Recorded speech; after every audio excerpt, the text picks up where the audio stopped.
It's the Omaha Challenge time of year, which you guys never really slow down. I mean, this is a big part of the whole building process for you guys. It really wraps up the fall. Yeah. From the moment they get here in August, we go right into individuals, 4 days a week in the weight room.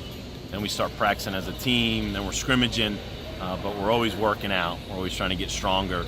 And so right before Thanksgiving, and once they come back, we finish up with the Omaha Challenge, which is a physical fitness test, but also a mental test. A couple kids get a chance to lead. We have captains for this.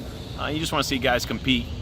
And it's a great way to wrap up the fall and go home for Christmas, and we'll be back before you know it. It's not swinging bats and catching fly balls. It's flipping tires and pushing sleds on the football field and swimming and all kinds of difficult challenges. Well, as you learn in all sports, but especially baseball, it's such a mental challenge. These guys obviously have great skill, otherwise they wouldn't be here. We just want to make sure that they're tough enough. Toughness has been our theme this whole fall. We've been covering the Jay Billis book, Toughness, just because we got so many young kids in the program.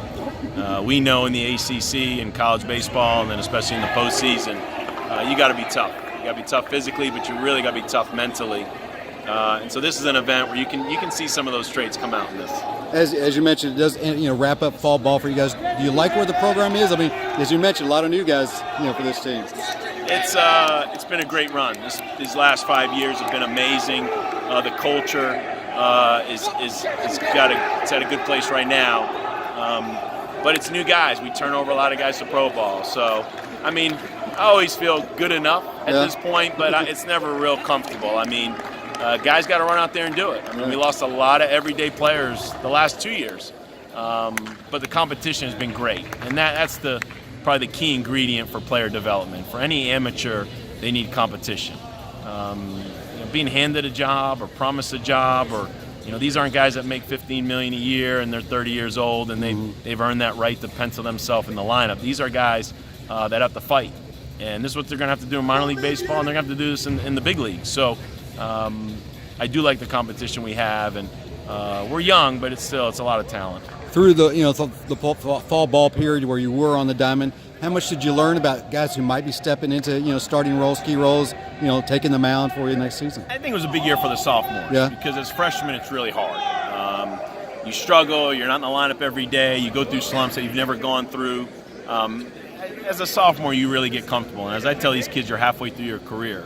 So I'm excited for the sophomore class. I think when you look at the infield, you look at Logan Wyatt, Tyler Fitzgerald, Jake Snyder, Justin Levy. You look at the outfield, Danny Orienti, Adam Elliott, Ethan Stringer, all these sophomores. You look at the pitching staff, Shea Smitty, of course, Nick Bennett had a really good year, and Michael McAveen had a good year until he got hurt.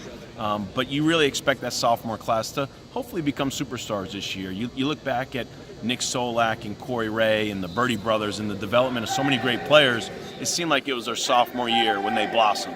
And so I'm hoping that we got a lot of sophomores this year that blossom and have great years. Got a couple, newcomers. One a junior college guy, another one straight out of high school. Reed Detmers and Liam Jenkins that could really do some things for you this season as well. Yeah, I think the star power was on the mound. Yeah. I think we won the draft, if you call it that. Where guys had a chance to sign out of high school, 3 or 4 guys. Unfortunately, they chose to come to Louisville, and so those guys, Reed Detmers, Liam Jenkins, Michael Kirian, Gavin Sullivan, and all these young arms, they're going to get a chance. They're going to get a chance to help us this year. And Coach Williams always does a phenomenal job getting those young guys ready to go, and we'll have to lean on them. Now, as you mentioned, Christmas break coming up, but not much time off. I mean, you guys get right back at it pretty quickly. Yeah, they'll take finals next week. They get about 3 good weeks to go home, which is nice. They get to be with their family, friends, celebrate Christmas. But we make sure they have a workout plan. We're constantly texting them. We're talking to them regularly. They know they have to come back ready to go. I mean, the old-fashioned show up to spring training out of shape and work your way into shape, that's just not the way it is anymore. These guys have to come back in great shape. The good thing about Louisville is we start school the first week of January. Once we start school, we're able to hit the field, we're able to hit the weight room. That gives us about 6+ weeks before the first game. And then we'll open up in Charleston, South Carolina this year at the Citadel Tournament, which we've been to a couple times, and then we'll be home, 35 home games and a great ACC schedule. We got Virginia coming to town, we got Clemson coming to town, we got North Carolina for the first time coming to town. So, and as always, we'll play our local rivals and in-state and cross-state rivals. So it'll be a fun schedule. Last question for you, I guess. You mentioned the schedule this year, something new at the stadium with tickets and season tickets. How's the reception been for that? Yeah, we sold over 2,000 seats in the early signing period, and I'm sure we'll get more. And the fans have spoken. I don't blame them. They want their seat.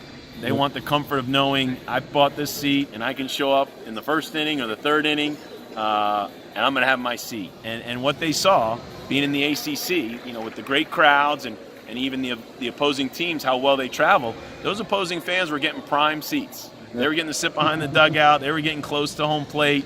And as our fans know, when you go to Virginia and you go to Florida State and you go to Clemson, you're not sitting right behind the dugout. I mean, you're getting sent down the line or in the outfield. And so we want to always take care of our fans. But fortunately, it's a cheap ticket. It's $4 to $5 per ticket, 35 home games, and to have it for those rivalry games and to have a chance to get that seat when you host a regional or super regional, it's a good investment for those fans. Nice. Appreciate it, Dan. Thanks, Dan. You got it.